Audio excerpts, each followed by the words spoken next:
ಇಂದು ಮುಖ್ಯಮಂತ್ರಿಗಳು ಬೆಳಗಾಂನಲ್ಲಿ 26ನೇ ತಾರೀಕು 27ನೇ ತಾರೀಕು ನಡೆಯುವಂಥ ಒಂದು ಐತಿಹಾಸಿಕವಾದಂಥ ಸಮಾವೇಶ ಕಾಂಗ್ರೆಸ್ ಎಕ್ಸ್ಟೆಂಡೆಡ್ ವರ್ಕಿಂಗ್ ಕಮಿಟಿ ಮತ್ತು ಸುವರ್ಣಸೌಧದಲ್ಲಿ ಸರ್ಕಾರದ ಕಾರ್ಯಕ್ರಮ ಗಾಂಧೀಜಿಯವರ ಪುತ್ಥಳಿಯನ್ನು ಸ್ಟ್ಯಾಚ್ಯೂವನ್ನು ಎಲ್ಲ ಶಾಸಕರನ್ನ ಪಕ್ಷ ಭೇದವನ್ನು ಮರೆತು ಸರ್ಕಾರದ ಕಾರ್ಯಕ್ರಮವನ್ನು ಹಮ್ಮಿಕೊಳ್ಳಲಾಗಿದೆ. ಅದು ವಿಚಾರವಾಗಿ ಪೂರ್ವಭಾವಿ ಸಭೆಯನ್ನು ಕರೆದಿದ್ದಾರೆ. ಎಲ್ಲ ಕೂತ್ಕೊಂಡು ನಾವೆಲ್ಲ ಚರ್ಚೆ ಮಾಡಿದ್ದೇವೆ.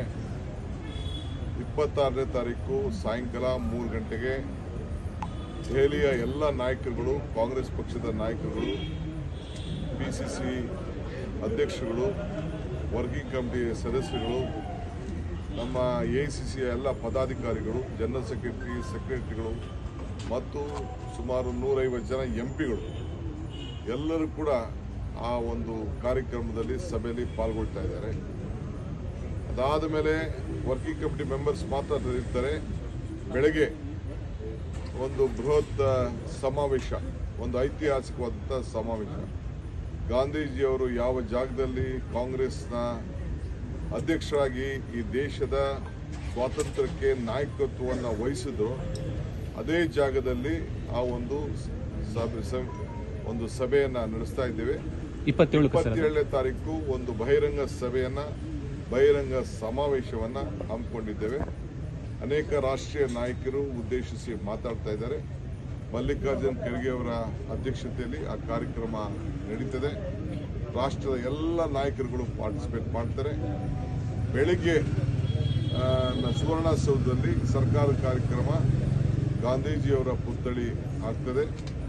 ನಮ್ಮ ಮಲ್ಲಿಕಾರ್ಜುನ್ ಖರ್ಗೆ ಸಾಹೇಬರು, ರಾಹುಲ್ ಗಾಂಧಿ ಅವರು ಅದನ್ನು ಉದ್ಘಾಟನೆ ಮಾಡ್ತಾ ಇದ್ದಾರೆ. ನಮ್ಮ ಎಲ್ಲ ಮುಖ್ಯಮಂತ್ರಿಗಳು ಅಧ್ಯಕ್ಷತೆ ವಹಿಸ್ತಾ ಇದ್ದಾರೆ. ವಿರೋಧ ಪಕ್ಷದ ನಾಯಕರುಗಳು ಮತ್ತು ವಿಶೇಷವಾಗಿ ಸ್ಪೀಕರು, ಕೌನ್ಸಿಲ್ ಚೇರ್ಮನ್ನು ಅವರ ಮುಖಂಡತ್ವದಲ್ಲಿ ಘನ ಅಧ್ಯಕ್ಷತೆಯಲ್ಲಿ ಆ ಕಾರ್ಯಕ್ರಮ ನಡೀತದೆ. ಸರ್, ಸರ್ಕಾರಿ ಕಾರ್ಯಕ್ರಮ ಟೋಟಲ್ ಖರ್ಚು ವೆಚ್ಚ ಎಷ್ಟಾಗಿದೆ ಸರ್? ಅದು ಖರ್ಚು ಆದ ಮೇಲೆ ಖರ್ಚು ಎಷ್ಟು ಅಂತ ಸರ್, ಬರೀ 2 ಪ್ರೋಗ್ರಾಮ್ ಅಷ್ಟೇ ಇರೋದು ಅಥವಾ ಬೇರೆ ಏನಾದರೂ ಪ್ರೋಗ್ರಾಮ್ಸ್ಗಳು? ಒಂದು ವರ್ಕಿಂಗ್ ಕಮಿಟಿ ಮೀಟಿಂಗ್, ಒಂದು ಎಕ್ಸ್ಟೆಂಡೆಡ್ ವರ್ಕಿಂಗ್ ಕಮಿಟಿ, ಎರಡನೇದು ನಮ್ಮ ಪಕ್ಷದ ಒಂದು ಸಭೆ, ಒಂದು ದೊಡ್ಡ ಬಹಿರಂಗ ಸಮಾವೇಶ.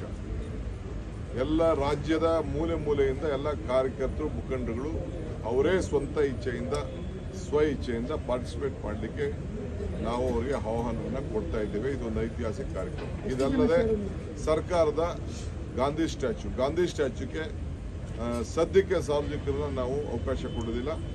ಬರೀ MLAಗಳು ಮಾತ್ರ, MPಗಳು ಮಾತ್ರ ಮತ್ತು ಹೊರಗಡೆಯಿಂದ ಬಂದ ಅತಿಥಿಗಳು ಮಾತ್ರ ನಾವು ಇನ್ವೈಟ್ ಮಾಡ್ತಾ ಇದ್ದೀವಿ. ಯಾಕೆಂದರೆ ಸೆಕ್ಯೂರಿಟಿ ಆ್ಯಂಗಲ್ ಇಂದ ಭಾಳ ಲಿಮಿಟೆಡ್, ಒಂದು 500 ಜನ ಮಾತ್ರ. ಆಮೇಲೆ ಗಾಂಧೀಜಿಯವ್ರನ್ನ ಭೇಟಿ ಮಾಡಲಿಕ್ಕೆ ಅವಕಾಶ ಇದ್ದೇ ಇರುತ್ತೆ. ಸಮಾವೇಶದಲ್ಲಿ ಎಷ್ಟು ಜನ ನಿರೀಕ್ಷೆ ಇತ್ತು? ಸಮಾವೇಶಕ್ಕೆ ನೋಡೋಣ, ಅವ್ರು ಎಷ್ಟು ಜನ ಬರ್ತಾರೋ ಅಷ್ಟು ಜನ. ನಾನು ಹೆಂಗೆ ನಿರೀಕ್ಷೆ ಈಗ ಹೇಳಿ, ನಾನು ಎಲ್ಲ ಜಿಲ್ಲೆಗಳಿಂದ ಉತ್ತರ ಕರ್ನಾಟಕ ಎಲ್ಲ ಕಡೆ ನಾವು ರಾಜ್ಯದ ಎಲ್ಲ ಕಡೆ ಒಂದು ಸ್ವಾಭಾವಿಕ ಕಾರ್ಯಕರ್ತರು ಬನ್ನಿ ಅಂತ ನಾವು ಹೇಳಿದ್ದೇವೆ. ಇಲ್ಲೇ ಇಲ್ವಲ್ಲ ಬೆಳಗಾಂ, 8 ಗಂಟೆ ಪ್ರಯಾಣ. ಸರ್, ಏನಾದರೂ ರೆಸಲ್ಯೂಷನ್ಗಳು ಮಾಡುವಂಥದ್ದು ಏನಾದರೂ ಆಗ್ತದಾ ಅಂತ? ಅದೆಲ್ಲ AICC ಅವ್ರು ತೀರ್ಮಾನ ಮಾಡ್ತಾರೆ. ಅಜೆಂಡಾ ಏನಿಲ್ಲ ಸರ್? ಅಜೆಂಡಾ ಏನಿಲ್ಲ ಇರ್ತದೆ. ಯಾಕೆ ಅಜೆಂಡಾ ಇಲ್ಲದೆ ಸಮಾವೇಶ, ಎಕ್ಸ್ಟೆಂಡೆಡ್ ವರ್ಕಿಂಗ್ ಕಮಿಟಿ ಮೀಟಿಂಗ್ ನಡೀತದ. ಇದು 100 ವರ್ಷ ಆಗಿದೆ. ಅವತ್ತು ನಮ್ಮ ದೇಶಪಾಂಡೆ ಅವರು, ಗಂಗಾಧರ್ ದೇಶಪಾಂಡೆ ಅವರು ಮತ್ತು ಜವಾಹರ್ಲಾಲ್ ನೆಹರು ಅವರು ಜನರಲ್ ಸೆಕ್ರೆಟರಿ ಆಗಿದ್ದರು, AICC ಜನರಲ್ ಸೆಕ್ರೆಟರಿ ಆಗಿದ್ದರು.